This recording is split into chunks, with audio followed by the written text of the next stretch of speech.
Imaginemos un universo cinematográfico donde una sola frase, una frase pronunciada hace miles de años en el Jardín del Edén, dicta absolutamente todas las reglas de una batalla cósmica, una guerra que no tiene fin. Ostras, es que es un concepto inmenso. Totalmente. Y lo más impactante de todo esto es que, bueno, según el documento que vamos a explorar hoy en esta inmersión profunda, esa misma batalla épica se está librando esta misma semana, ahora mismo, en los pasillos de cualquier escuela pública. Es un salto temporal y conceptual gigantesco, la verdad. De esos que te obligan a reevaluar cómo se construyen las narrativas que mueven a miles de personas hoy en día. Ujú. Porque para entender cómo se conectan esos dos puntos tan distantes, el polvo del Edén y el asfalto de un colegio público actual, tenemos sobre la mesa un material base fascinante. Sí, cuéntanos, ¿qué vamos a analizar hoy? Pues hoy analizamos la transcripción de un sermón en YouTube. Se titula Éxodo 7:8 a 16. Jehová es nuestro estandarte. Y fue impartido por el pastor Wilmer Zúñiga en la Iglesia Bautista Reformada de Grecia. Vale, vamos a desglosar esto, porque nuestra misión en este análisis es meternos de lleno en las entrañas de la teología que hay detrás de este discurso. Queremos entender desde dentro la cosmovisión de esta comunidad específica. Exacto, ver los engranajes. Eso es. Vamos a examinar cómo interpretan textos antiguos de la Edad de Bronce, cómo conectan la figura histórica de Moisés con la de Cristo y, lo más crucial de todo, cómo aplican este entramado teológico a la política y a la sociedad moderna. Que es donde la cosa se pone realmente intensa. Madre mía, ya te digo. Pero, a ver, antes de sumergirnos en el texto, hay un aviso de imparcialidad absolutamente fundamental que, como presentadora, debo hacer para quienes nos escuchan. Sí, es un punto de partida estrictamente necesario. El material que vamos a diseccionar hoy contiene posturas religiosas profundamente dogmáticas Ujú. y también opiniones políticas y sociales fuertemente polarizadas, muy en especial en lo que respecta al papel del gobierno, la autoridad del Estado y la educación de los menores. Por eso queremos dejar meridianamente claro que quienes conducimos este análisis no tomamos partido bajo ninguna circunstancia. O sea, no respaldamos ni condenamos estas visiones. Claro, no es nuestro papel. Para nada. No estamos aquí para debatir si el orador tiene razón o no, ni para analizarlo desde una perspectiva política de izquierdas o de derechas. Nuestro papel es actuar como guías neutrales. Imparcialidad total. Exacto. Vamos a reportar y examinar la mecánica de estas ideas exactamente tal y como se presentan en el texto original.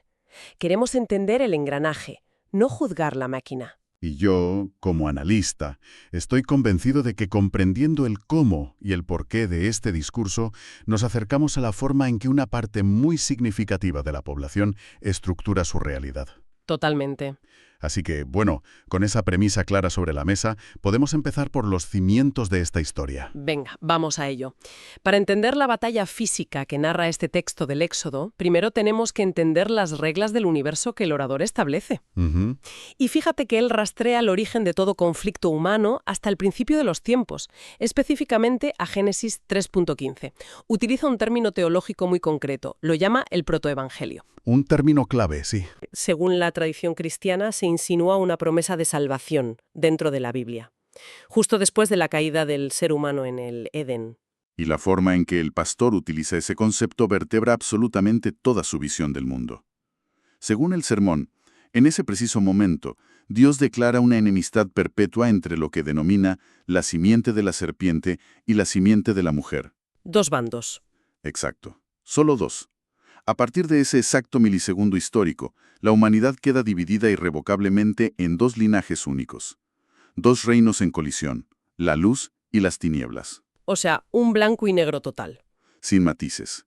El orador es tajante al respecto, estableciendo que en este universo no hay neutralidad posible. O perteneces a un bando o perteneces al otro. Y a mí me resulta muy llamativo cómo esta premisa descarta la geopolítica por completo. O sea, el pastor menciona literalmente que los conflictos internacionales actuales, y cita de forma explícita la guerra contra Irán, son solo una cortina de humo.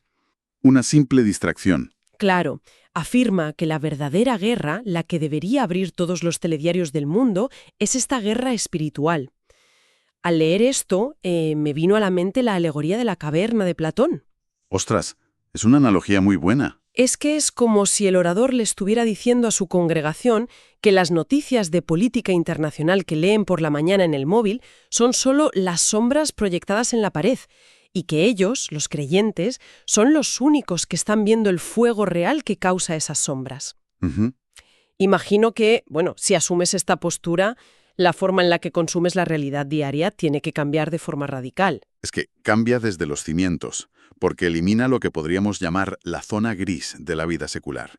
Al clasificar la historia y a toda la humanidad en solo dos bandos cósmicos que llevan en guerra milenios, cualquier evento terrenal cobra una importancia sobrenatural inmediata. Por muy trivial que parezca. Exacto.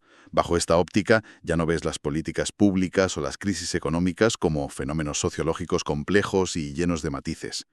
Los ves como manifestaciones superficiales de una batalla invisible y eterna entre Dios y las fuerzas satánicas. Madre mía. Esto simplifica el mundo, sí, pero también le inyecta una urgencia vital a cada decisión. Y es precisamente con esa lente puesta que el sermón nos traslada al libro del Éxodo, al capítulo 17. Pongámonos un poco en situación. Israel acaba de ser liberado de la esclavitud en Egipto. Vienen de sufrir muchísimo. Claro, y han presenciado milagros que desafían la razón, o sea, el mar abriéndose en dos. Han recibido pan cayendo del cielo, agua brotando de una roca sólida. Un despliegue de poder increíble. Y justo cuando parece que por fin pueden montar el campamento y respirar tranquilos un rato, en un lugar llamado Refirim, son atacados de forma brutal y sin provocación previa por un pueblo nómada llamado Amalek. Y Amalek funciona en el sermón como la encarnación perfecta de ese choque de linajes del que hablábamos. Representan esa simiente hostil, la oscuridad. Ujú. Ante este ataque sorpresa, Moisés, como líder, le da una orden directa a su mano derecha, Josué. Le manda elegir hombres y salir a pelear físicamente, cuerpo a cuerpo en el valle. A mancharse las manos. Significa Jehová es salvación. Aquí es donde se pone realmente interesante, porque la narrativa me genera un choque lógico importante. O sea, tenemos este valle lleno de caos absoluto, Josué y sus hombres están abajo, sudando, sangrando, jugándose la vida en un combate a muerte con espadas. Una carnicería. Una guerra real, de carne y hueso.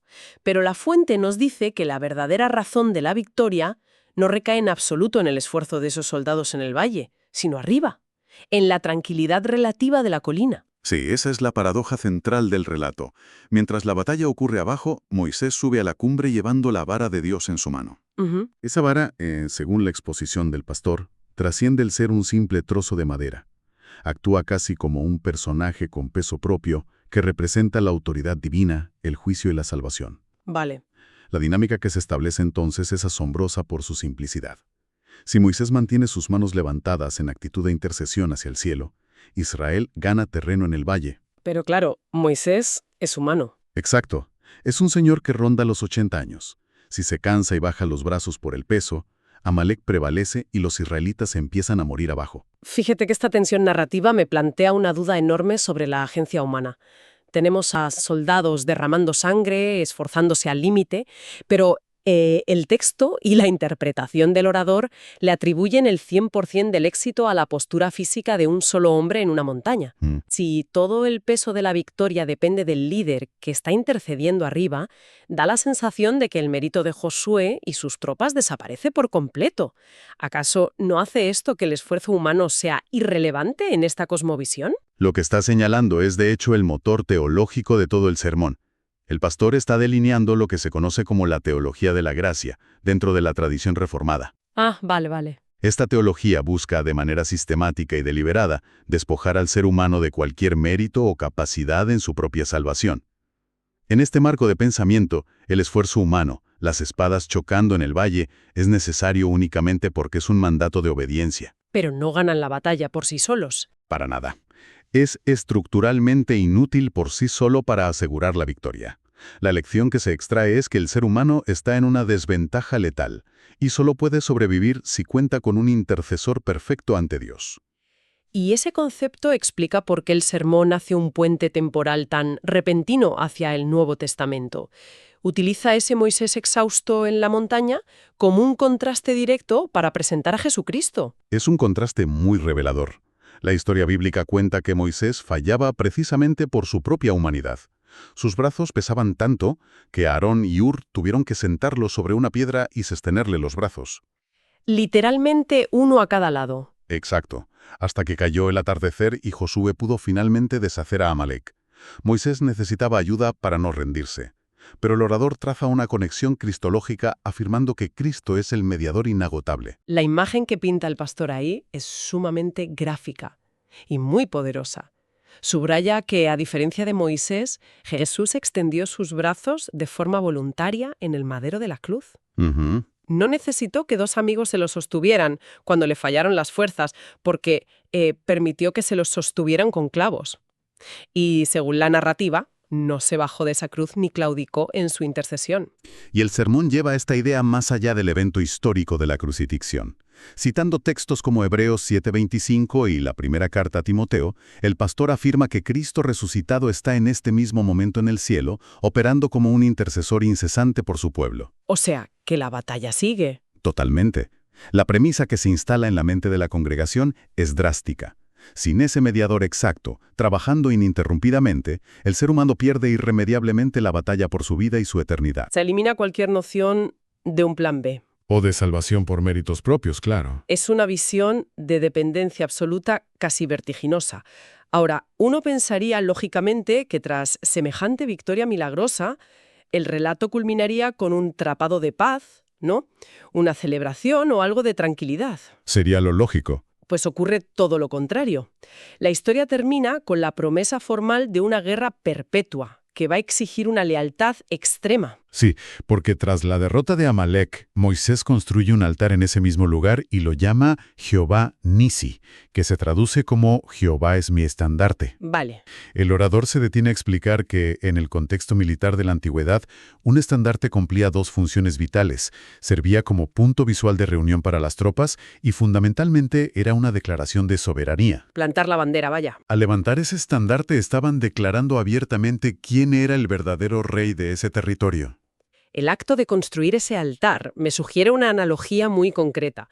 Es como cuando, en medio de un conflicto bélico, un ejército logra desembarcar y clavar su bandera en una playa enemiga, digamos como en Normandía. Exactamente esa es la imagen. No es solo un símbolo, estás estableciendo una base de operaciones avanzada, un pedazo de territorio soberano y desafiante en medio de un entorno completamente hostil. Y el sermón justifica esta postura afirmando que Amalek no estaba simplemente asaltando a unos nómadas cansados por sus recursos. El ataque se interpreta como un intento directo de usurpar el trono del mismísimo Dios. ¡Ostras! Llega a comparar esta arrogancia con la construcción de la Torre de Babel. Por esa razón, la respuesta divina que documenta el texto no deja espacio para la diplomacia. Dios le ordena a Moisés que escriba este suceso en un libro para que Josué lo recuerde en el futuro. Ujú. Y el orador hace un apunte curioso aquí. Señala que esta es la primera mención explícita de la escritura en toda la Biblia. Y el motivo de dejarlo por escrito es que, según las palabras del pastor, el pueblo sufría de una amnesia memorial crónica. Olvidaban rapidísimo. Olvidaban con una facilidad asombrosa quién los había salvado de Egipto. Pero lo que el texto les exige recordar es, desde la perspectiva de cualquier lector contemporáneo, algo sumamente duro de asimilar. Aquí entramos en terreno complicado, ¿sí? El relato salta al libro de Deuteronomio, al capítulo 25, donde Dios dicta una orden de aniquilación total. El mandato es borrar la memoria de Amalek por debajo del cielo, castigándolos por haber atacado a los más débiles de Israel. Un exterminio total. Y el pastor cuenta cómo, varias generaciones después, el rey Saúl fracasó estrepitosamente en esta misión. Dios le había ordenado exterminar absolutamente a todos: hombres, mujeres, niños de pecho e incluso al ganado. Ujú. Saúl decidió dejar vivo al rey enemigo y guardarse el mejor botín. Y la consecuencia fue que Dios lo desechó como rey, subrayando que prefiere la obediencia estricta por encima de cualquier sacrificio. Es un pasaje durísimo. Es que al leer esto trato de ponerme en el lugar de quien escucha. ¿Cómo procesa una mente moderna la disonancia cognitiva de adorar a un Dios que se presenta como la encarnación del amor y simultáneamente exige el exterminio militar absoluto, incluyendo a bebés recién nacidos? Es una pregunta central.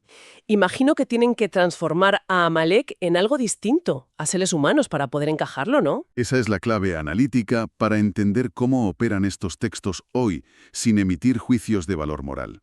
En el andamiaje teológico que presenta el pastor, Amalek deja de ser un pueblo histórico conformado por individuos con derechos humanos. Claro. A través de la exégesis bíblica, sufren una metamorfosis.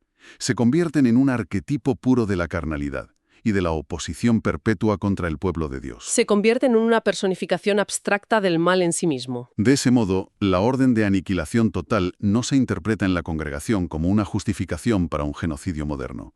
Se entiende como una metáfora radical y visceral de la intolerancia absoluta que el creyente debe cultivar hacia el pecado en su propia vida. Cero tolerancia. La lección operativa que extraen de la caída del rey Saúl es que no puedes hacer concesiones de ningún tipo con el mal. Si dejas vivo un porcentaje mínimo de pecado, por inofensivo que parezca, ese mal terminará corrompiéndote y destruyéndote. Vale, entiendo. Pero si la regla inquebrantable de este universo narrativo es que Amalek debe ser aniquilado por completo sin piedad, la pregunta lógica para el creyente que está sentado hoy en la iglesia no es si debe pelear. No, la pelea está garantizada. La pregunta es ¿contra quién debe desatar esa batalla? Y es en este punto donde el sermón da el salto definitivo al siglo XXI y, bueno, pone un blanco sobre la espalda de la sociedad moderna. Entonces, ¿quién es el Amalek actual? El orador responde a esa pregunta definiendo 3 encarnaciones modernas de este enemigo ancestral: la carne, el mundo y Satanás. Ujú. Y lo interesante es que comienza el asedio por el frente de batalla más íntimo y cotidiano posible: la propia mente de la persona que le escucha. Habla de la batalla interna. Cita a Santiago, capítulo 4, y fíjate, el pastor recurre a un ejemplo tan mundano que casi resulta cómico después de haber estado hablando de guerras de exterminio. Sí, es un contraste brutal. Confiesa que su peor enemigo no es un ejército extranjero, sino Wilmer contra Wilmer, usando su propio nombre. Describe esa naturaleza humana básica que, en pleno domingo, durante el culto, prefiere estar pensando en qué va a comer. El famoso arroz y los frijoles. Exacto. Menciona específicamente el arroz y los frijoles, o repasar las tareas del trabajo antes que concentrarse en orar. Es una técnica retórica muy eficaz para hacer que una teología cósmica aterrice a nivel de calle. Al hacer esto establece que las tácticas de Satanás rara vez son ataques frontales espectaculares al estilo de una película de terror. Claro, son sutilezas. El pastor argumenta que el mal envía lo que él denomina miles de distracciones. Un ejemplo que subraya es el exceso de trabajo secular, que se presenta no como una necesidad económica, sino como una trampa diseñada para robar el tiempo familiar. Pero lo verdaderamente fascinante de este discurso es la asombrosa escalada retórica. Ujú. O sea, empieza hablando del peligro espiritual de distraerse pensando en el almuerzo, y en cuestión de minutos utiliza toda esa energía acumulada para lanzar un ardiente llamado a la resistencia política y social. Ahí es donde da el giro. Sí. El orador menciona un comunicado reciente del gobierno dirigido a las escuelas públicas. Asegura, con un tono de indignación profunda, diciendo que le ardía la sangre, que ese documento oficial afirma que los hijos son del Estado. Una frase cargadísima. Al mapear la epopeya del éxodo sobre una política escolar contemporánea, me da la impresión de que el orador logra anular cualquier posibilidad de debate racional. Si el Estado es Amalek, tú no debates con Amalek sobre presupuestos o currículos educativos. No, tu deber sagrado es derrotarlo. Has dado con el mecanismo psicológico central de este tipo de discursos. Lo que hace el pastor es superponer el mapa heroico de una epopeya antigua sobre la frustración burocrática moderna. Ujú. Cuando insta fervientemente a los padres a no entregar las mentes y los cuerpos de sus hijos al César, al Estado, les está diciendo que si permiten esto habrán perdido la batalla por el reino de Dios en la tierra. Ostras, Para quien escucha, la frustración cívica de lidiar con el sistema educativo se transforma repentinamente en una cruzada sagrada. les anima explícitamente a pelear y hacer, cito, lo que se tenga que hacer para defender a sus hijos. Quienes escuchan esto ya no son ciudadanos molestos con una circular administrativa. Ya no son padres de la asociación del colegio. Exacto. La retórica los ha investido como soldados herederos del coraje de Josué, luchando a espada en el valle. Y el sistema educativo se convierte en ese Amalek cobarde que viene por la retaguardia para destruir a su descendencia. Esa es la maquinaria de significado operando a pleno rendimiento. Cada pequeño acto de resistencia civil, cada queja en el colegio, cada decisión sobre qué leen o no leen sus hijos, deja de ser una cuestión de preferencia educativa. Adquiere un peso cósmico. Cósmico y eterno. Se convierte en una prueba de lealtad a ese estandarte divino, o por el contrario, en un acto de traición a favor de las tinieblas. Las decisiones políticas mutan en decisiones de supervivencia del alma. El recorrido que hemos hecho hoy nos muestra perfectamente cómo funciona este universo. Empezamos analizando un conflicto cósmico dictado por una sola frase en el Edén. Viajamos al polvo del desierto en Refidim para ver a Moisés sosteniendo la victoria con los brazos en alto. Desgranamos cómo la mente convierte la aniquilación de un pueblo antiguo en una metáfora de intolerancia absoluta hacia el pecado. Y finalmente, vimos cómo se ensambla todo este arsenal milenario para fundamentar una resistencia frontal, emocional y casi militar contra el sistema estatal de nuestros días. Y es que desglosar la arquitectura de estos sermones trasciende el mero ejercicio académico. Es una herramienta vital para descifrar el mundo que nos rodea. Totalmente. Millones de personas estructuran su identidad, sus decisiones familiares, su activismo local y, por supuesto, su comportamiento en las urnas, basándose estrictamente en esta cosmovisión. Que no es poco. Para ellos, los textos antiguos no son bonitas metáforas históricas ni cuentos morales de una época ya olvidada. Son manuales operativos reales, mapas de batalla literales diseñados para ser desplegados en el presente. Lo cual nos deja con una reflexión final bastante profunda sobre cómo convivimos. Pensemos en esto por un momento. Si la lente de esta teología exige clasificar absolutamente todas las facetas de la existencia, desde una ley de educación pública hasta un pensamiento casual sobre el trabajo, como una guerra a muerte entre la luz divina y las fuerzas satánicas... Claro, no hay término medio. Exacto. ¿Qué espacio real queda para el acuerdo o la tolerancia en una sociedad pluralista? Si enmarcas tu realidad asumiendo que no existe ninguna zona gris y que ceder terreno es literalmente cederle terreno al diablo. ¿Es una postura de todo o nada? ¿Acaso la paz social, que en democracia se basa en la negociación y el compromiso mutuo, se convierte por definición en una traición imperdonable a tus propios principios? Es una pregunta compleja sobre los límites de la convivencia cuando todo, absolutamente todo, se percibe como una batalla final. Lo dejamos ahí para que nuestra audiencia le dé una vuelta y saque sus propias conclusiones.